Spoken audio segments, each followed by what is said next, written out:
Banyak sisi kota Surabaya yang menarik untuk diceritakan, seperti di Kampung Dupak Magersari yang bukan sekedar unik. Iya, ini kampung yang juga sentra pembuatan dandang tersebut. Ini cukup ekstrim karena warganya berada dan juga beraktivitas di sekitar rel kereta api yang masih aktif. Kita simak liputan yang berikut ini.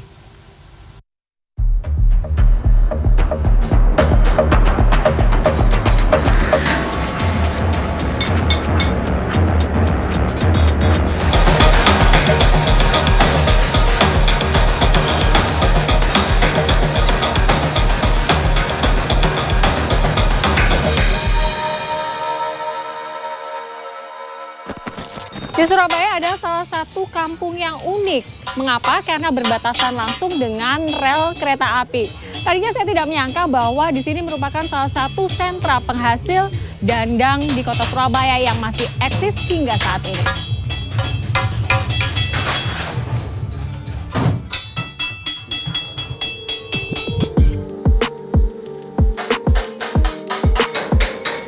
Hari masih pagi, namun beberapa warga tampak berkonsentrasi membuat dan membentuk lempeng-lempengan logam aluminium. Ya, perkampungan padat penduduk Dupak Magersari ini adalah sentra penghasil dandang. Rata-rata para pengrajin dandan ini sudah menekuni profesi ini bertahun-tahun. Bahkan ada yang kini sudah turun-temurun hingga 3 generasi. Menurut cerita warga, kampung dandan ini sudah ada sejak tahun 70-an. Namun kala itu, baru 1 atau 2 perajin saja. Seiring perkembangan zaman, perajin dandang di daerah ini kian bertambah. Bahkan saat ini sudah ada lebih dari 10 perajin. Rahmat adalah salah satu perajin dandang di kampung ini. Ia adalah generasi kedua yang mewarisi profesi perajin dandang di Dupak Magersari. Dalam satu hari, ia dan pekerjanya bisa menghasilkan belasan dandang beragam ukuran. Menurutnya, saat ini keberadaan kampung dandan sudah lebih dikenal. Dahulu, ia hanya melayani permintaan warga sekitar. Kini Rahmat juga melayani permintaan pelanggan hingga luar pulau seperti Kalimantan hingga Jayapura. Karena pembuatan dandan ini masih mengandalkan proses manual, ia meyakini bahwa kualitasnya terjamin. Untuk dandang dijual mulai dari harga Rp70.000 hingga jutaan rupiah, tergantung bentuk dan ukuran. Namanya apa nih, proses apa nih?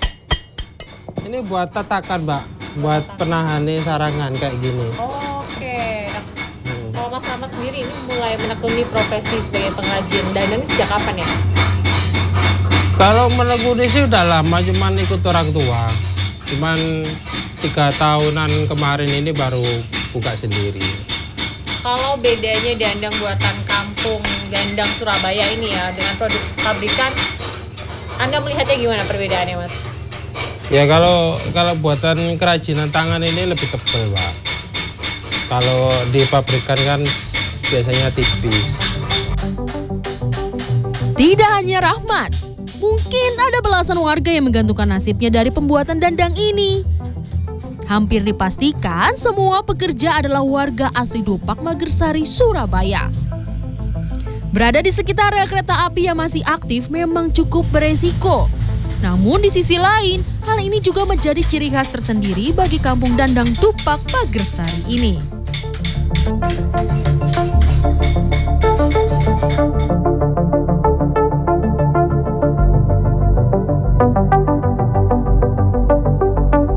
Kira-kira berjarak sekitar 200 meter dari kampung dandang, ada pemandangan yang cukup unik, yang mungkin jarang Anda temui di kota besar seperti Surabaya. Ya, di Dupak Magersari ini juga terdapat pasar, yang mana penjual dan pembelinya bertransaksi di sekitar rel kereta api. Sama seperti pasar pada umumnya, di pasar ini juga menjual aneka buah hingga sayur mayur.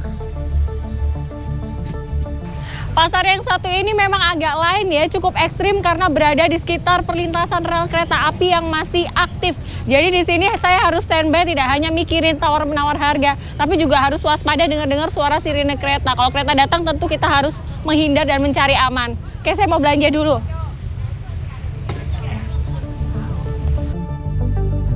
Menurut warga, pasar Dupak ini sudah ada bahkan lebih dari setengah abad. Lalu lalang kereta api di saat transaksi jual beli berlangsung sudah biasa mereka hadapi. Mereka begitu paham jadwal datangnya kereta. Jika kereta akan melintas, dengan sigap para pedagang mengamankan barang dagangannya. Jika kereta telah lewat, mereka kembali akan berjualan lagi. Walaupun menantang, para pedagang mengaku sudah terbiasa. Sudah memiliki pelanggan tetap adalah alasan mereka tetap berada di kawasan ini. 2 tahun. Kalau ada kereta gimana Bu? Ya minggir. Iya. Kalau dari dulu ya kondisinya kayak gini Bu? Iya. Kalau dipindah nggak mau? Minggirnya gimana sih kalau ada Gini. kereta? Nggak takut ya? Ya nggak biasa. Kalau ada kereta biasanya taunya dari mana Bu? Ya maunya ting ting. Menurut dosen sosiologi Universitas Negeri Malang, Nora Ayuda, keberadaan kampung dandan hingga pasar ekstrim di wilayah Dupak ini sudah menjadi identitas warga di sana. Apalagi pasar ini sudah ada sejak lama, sehingga jaringan sosial mereka secara otomatis telah terbentuk. Tapi dalam kerangka sosiologi, pasar itu dilihat bagaimana sebuah tempat menjadi yang membangun jejaring sosial. Di situ ada pembeli, ada penjual. Pembelinya juga bisa jadi itu adalah reseller atau penjual keliling yang biasa naik motor kayak gitu. Jadi apalagi di pasar itu sudah terbentuk hingga saat ini sekitar lebih dari setengah abad. Jadi pasti mereka sudah terbentuk jejaring sosialnya dan menjadi sebuah ekosistem yang sangat solid gitu. Nah, di situ berbagai profesi berkumpul. Misalnya selain pembeli dan penjual, di situ juga ada jasa kebersihan, parkir, dan jasa-jasa lainnya juga. Mungkin supplier dari luar juga yang mensuplai kebutuhan penjual untuk kemudian didistribusikan ke pembeli lagi. Nah, pasar Dupak ini menjadi strategis khususnya bagi kedua belah pihak antara penjual dan pembeli karena satu, bagi pembeli itu dekat dengan rumah, dan bagi penjual itu pasar yang ideal itu kan pasar yang mendekati pembelinya. Jadi Puncak keramaian pasar Dupak Magersari sekitar pukul 5 hingga 6 pagi. Begitupun dengan aktivitas perjalanan kereta api yang melintas dari stasiun Pasar Turi melewati rel Dupak ini. Mungkin ada sekitar 3 hingga 4 kali kereta api yang lewat hingga pasar ini mulai landai. Ya, di satu sisi keberadaan pasar ini menjadi denyut perekonomian warga sekitarnya. Namun di sisi lain, masyarakat baik penjual dan pembeli harus dihadapkan dengan situasi yang beresiko setiap harinya. Walaupun tidak dapat dipungkiri, pasar ini memiliki keunikan tersendiri. Masih menjadi tugas besar pemerintah Kota Surabaya untuk setidaknya menata aktivitas pasar ini sehingga baik pembeli dan penjual nyaman dan aman. Gia Clarissa, Didin Iswandani, Surabaya, Jawa Timur.